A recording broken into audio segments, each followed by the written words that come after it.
Welcome to the Battleforged Legends YouTube channel. Today we will explore one of the most epic chapters of World War II in the Pacific, the Battle of the Philippines, and in particular the Battle of Manila from 1944 to 1945. This is not just a story of bombs and strategy, but also of courage, revenge, and human tragedy. We will start with the opening, the iconic moment when General Douglas MacArthur returned to the Philippines. Let's dive into these pages of history together. Picture this scene. October 20th, 1944 on Red Beach in Leyte, Philippines. The sky is overcast, waves crash relentlessly, and the sound of landing craft engines echoes. General Douglas MacArthur, the brilliant commander of the Allied forces, steps off the landing craft, wading through shallow water with his familiar fedora hat and pipe in his mouth. Beside him is Philippine President Sergio Osmeña, a symbol of the nation's freedom. This was no ordinary landing. It was a dramatic return, a promise fulfilled after over 2 years of waiting. To understand why this moment was so significant, we need to go back to 1942. At that time, Japan had swiftly conquered the Philippines. MacArthur, then commander of the U.S. Philippine forces, was forced to leave Corregidor by submarine under orders from President Franklin D. Roosevelt. Before departing, he made the immortal declaration, "I shall return." It was not just a personal promise, but a beacon of hope for millions of Filipinos suffering under Japan's brutal occupation. Now in 1944, as the Pacific War turned in favor of the Allies after victories at Guadalcanal and Tarawa, MacArthur kept his word. The image of MacArthur stepping onto Leyte's beach was meticulously captured by American photographers and journalists. U.S. media turned it into a symbol of resilience and victory. You can imagine black and white photos of MacArthur standing tall amidst gunfire spread worldwide, igniting the spirit of the Allied forces. But behind the glamour was a meticulously planned campaign. Leyte was no random choice. Located at the heart of the Philippines, it was strategically ideal as a springboard for attacking larger targets. Immediately after landing, U.S. forces under MacArthur's command began advancing inland. Initially, things went smoothly. The Japanese on Leyte had only about 20,000 troops, mostly weak defensive forces, and they were caught off guard by the scale of the attack. American divisions, supported by powerful naval firepower from Admiral William Halsey's Third Fleet, quickly secured beachheads. Excitement filled the air. Just hours later, MacArthur broadcast his famous speech, "People of the Philippines, I have returned. By the grace of Almighty God, our forces stand again on Philippine soil." He pledged to liberate the entire archipelago, destroy the Japanese invaders, and restore independence to the Philippines. But don't think this was just a walk in the park. The strategic plan behind it was crucial.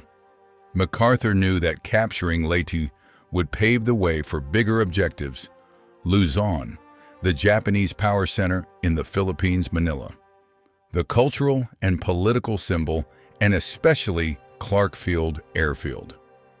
This airfield was key as it allowed the U.S. to deploy heavy B-29 Superfortress bombers to strike Japan directly.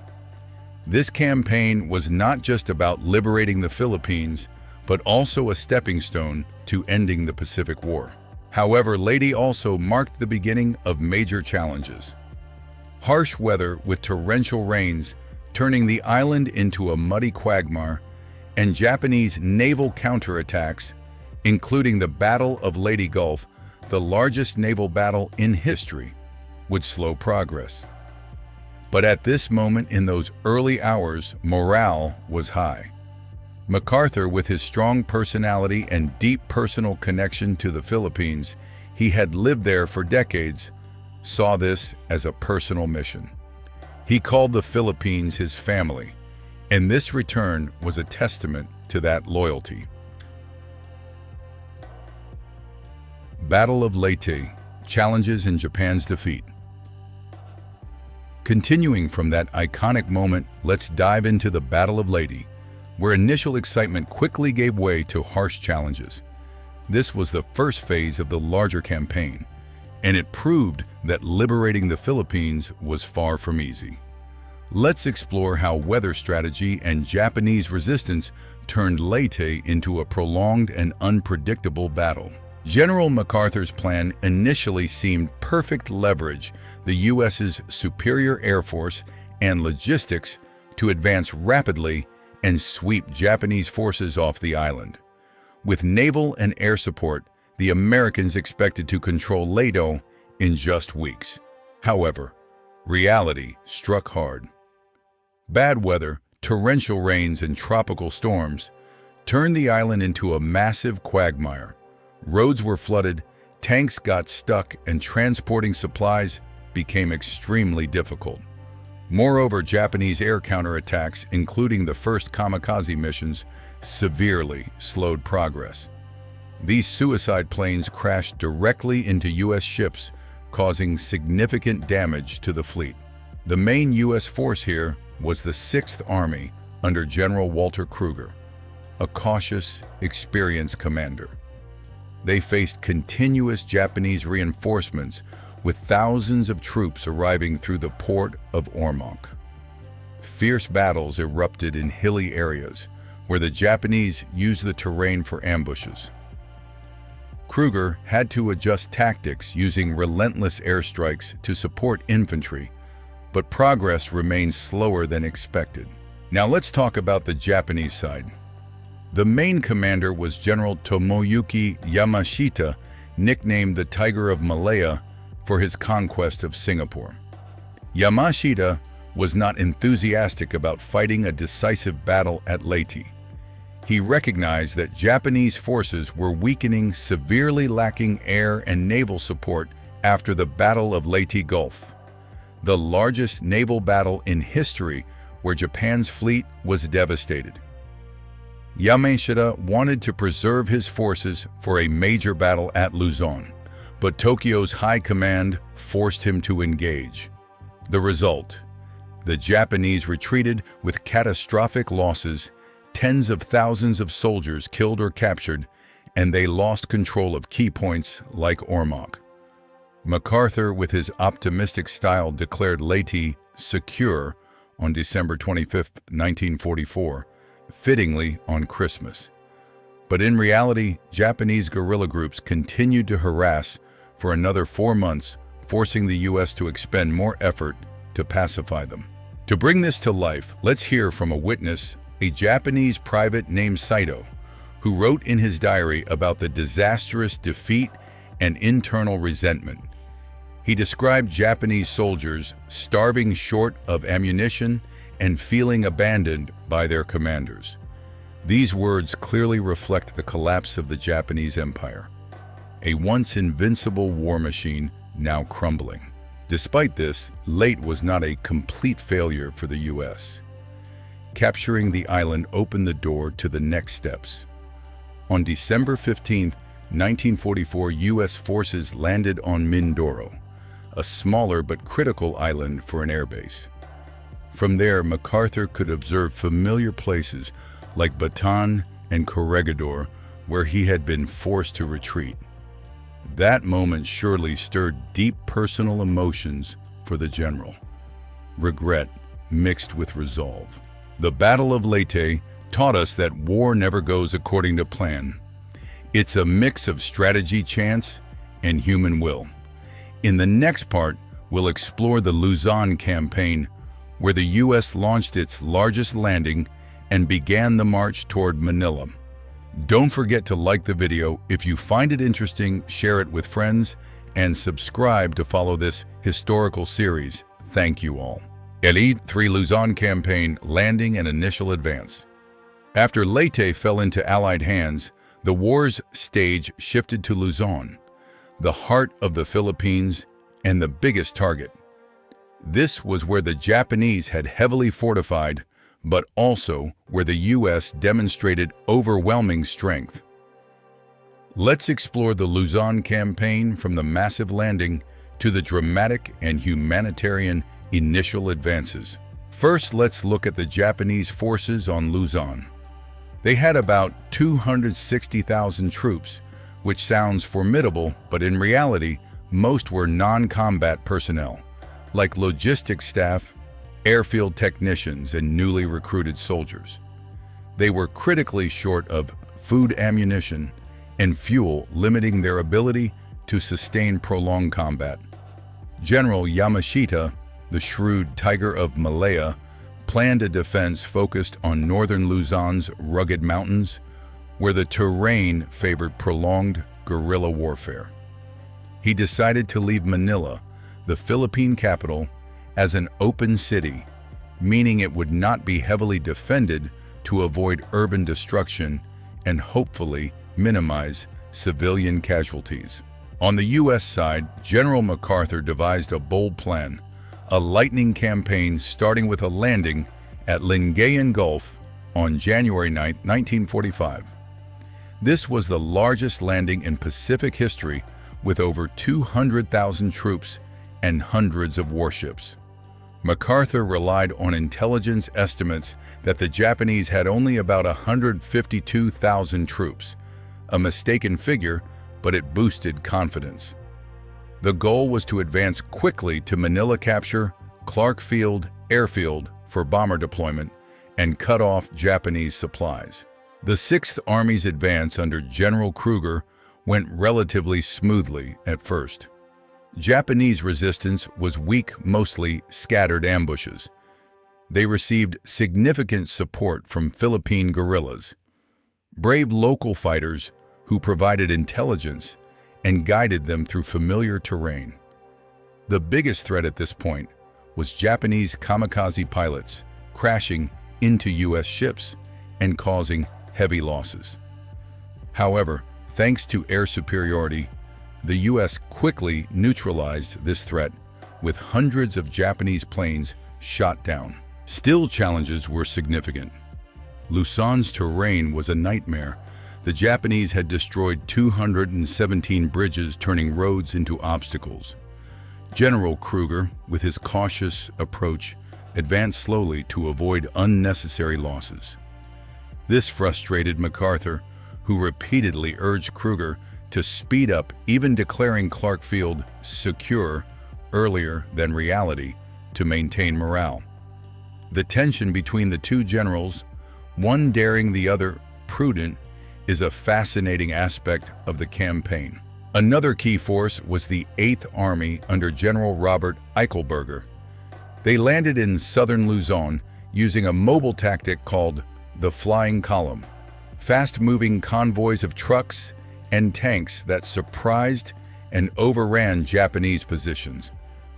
Eichelberger, dubbed MacArthur's problem solver, proved his worth by capturing key objectives with minimal resistance. A humanitarian highlight of the campaign was the liberation of prisoner-of-war camps. MacArthur prioritized this after learning of Japanese atrocities like the massacre of 150 prisoners at Palawan to cover up evidence. Daring raids took place. The Cabanatuan raid was a resounding success, freeing over 500 prisoners with guerrilla support. Later, Bilibid and Santo Tomas in Manila saw thousands of prisoners freed after 3 years of hell. Stories from prisoners of starvation and torture outraged the world and reinforced the Allies' reason to fight. The initial Luzon campaign laid the foundation for the major battle in Manila.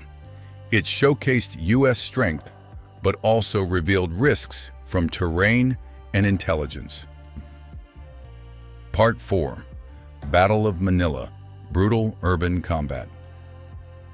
After the initial advances on Luzon, we now enter the fiercest chapter of the Philippine campaign, the Battle of Manila, from February to March 1945.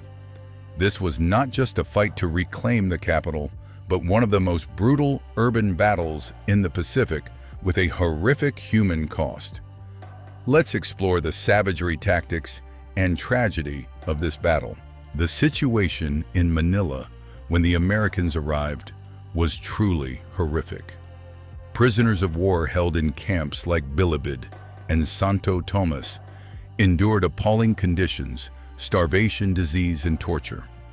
Many were transported on hell ships, cramped vessels where hundreds died from suffocation or hunger. General Yamashita, though ordering the release of prisoners to avoid conflict in Manila, was not obeyed by his subordinates. Instead, Rear Admiral Sanji Iwabuchi, a hardline naval commander, chose to hold the city with 16,500 troops, including sailors and infantry, turning Manila into an impregnable fortress. Iwabuchi fortified defenses south of the Pasig River, utilizing sturdy buildings, concrete bunkers, and even naval weapons stripped from warships. He ordered his men to fight to the last, defying Yamashita's withdrawal orders. This led to an unprecedented humanitarian disaster. The Japanese carried out large-scale civilian massacres. About 100,000 people, equivalent to 10% of Manila's population, were killed through arson, rape, and executions. The diary of Luisa Guevara, a surviving witness, recounts scenes of civilians labeled as guerrillas and mercilessly slaughtered. These acts were not just tactical, but a brutal revenge by an army aware of its impending defeat. On the American side, General Robert Griswold, leading the 14th Army Corps, faced immense challenges. MacArthur, concerned about destroying Manila, a cultural symbol of the Philippines, ordered limited use of bombs and heavy artillery. This forced U.S. troops to fight street by street, building by building. Initially, they met strong resistance in the outskirts, particularly at the Genko Line, a network of fortified Japanese defenses. U.S. forces resorted to improvised tactics. Flamethrowers and bazookas became primary weapons to destroy bunkers. When advancing into Intramuros, Manila's historic core, the Americans were forced to use heavy artillery, firing up to 700 or 900 shells per hour. Another brutal tactic was pouring gasoline into Japanese tunnels and setting them ablaze, killing hundreds of Japanese soldiers in the flames. The battle dragged on until late February 1945. Iwabuchi committed suicide on February 25th, and by March 3rd, MacArthur declared Manila secure. But the cost was staggering. The U.S. lost 6,575 soldiers killed or wounded. The Japanese lost nearly $14,000 and 100,000 civilians died. A figure still debated over responsibility between the Japanese and the U.S.'s limited firepower decision. MacArthur, who saw Manila as home, expressed deep disappointment at the city's destruction. Debates arose: did his order to restrict artillery prolong the battle, leading to more casualties? The Battle of Manila is a deep wound in Philippine history, leaving lessons about urban warfare and the cost of strategic decisions. Manong, Part 5. End of the Philippine Campaign and its aftermath. Hello everyone. After the bloody battle in Manila, the Philippine Campaign entered its final phase, where the U.S. consolidated victory, but paid a heavy price in lives and faced significant historical questions. Let's explore how this campaign concluded, the fate of General Yamashita, and the profound lessons from one of World War II's most tragic chapters. After Manila was declared secure on March 3, 1945, the Japanese did not abandon resistance. General Tomoyuki Yamashita, with his remaining forces, retreated to northern Luzon's mountains, employing a war of attrition strategy. He used the rugged terrain to prolong the fight, organizing ambushes and defending in caves. However, the U.S., with superior air and logistical support, gave the Japanese no chance to turn the tide. By May 3, 1945, the U.S. recaptured Bataan and Corregidor, two symbols once controlled by Japan in 1942. Other islands like Mindanao and Visayas were also liberated, marking the complete collapse of Japanese control in the Philippines. The U.S. strategy was a resounding military success. They not only captured key airfields like Clark Field, but also destroyed nearly all of Japan's regular forces. In total, Japan lost about 500,000 troops, but notably most died not in combat, but from disease and starvation, a result of severe logistical shortages. The U.S. suffered heavy losses too, 16,200 soldiers killed and 47,000 wounded. But the greatest toll fell on the Filipino people. About 1 million civilians and 33,000 guerrillas died, making this campaign one of the Pacific's worst humanitarian tragedies. General Yamashita's fate was also a focal point. After surrendering in September 1945, he was tried in Manila for war crimes, particularly related to civilian massacres. Though Yamashita claimed he did not directly order the atrocities, he was sentenced to death for command responsibility. Before his execution in 1946, he left final words about historical responsibility, emphasizing that war is a tragedy for all sides. The verdict was controversial. Some saw him as a scapegoat for Allied outrage, while others viewed him as a symbol of Japanese brutality. The Philippine campaign also sparked deep historical debates. Some historians question, should the U.S. have bypassed the Philippines to focus on attacking Japan directly, saving time and lives? General MacArthur's role, driven by strong personal motives and ego, was also scrutinized.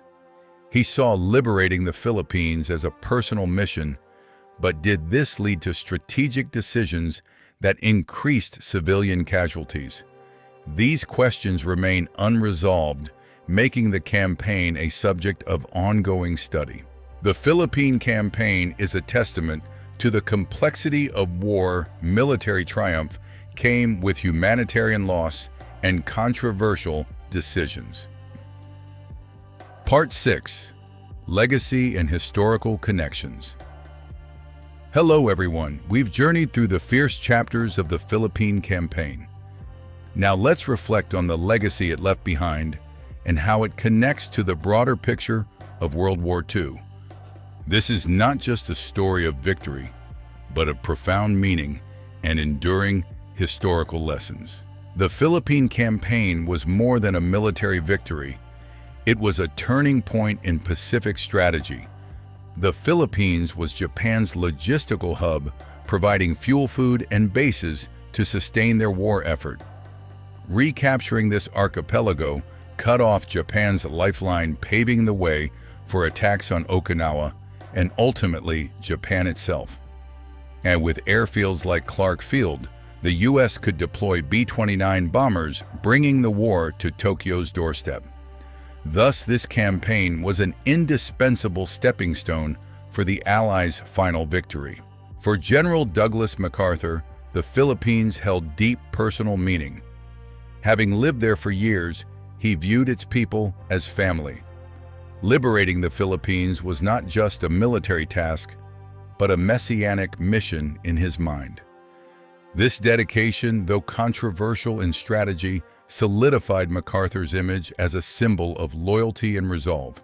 The Battle of Manila, with its horrific destruction, was one of the rare urban battles in the Pacific comparable to the Battle of Berlin in Europe.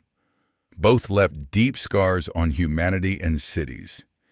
If you want to learn more about similar battles, thank you for following this journey. Please like, share, and subscribe to explore more historical stories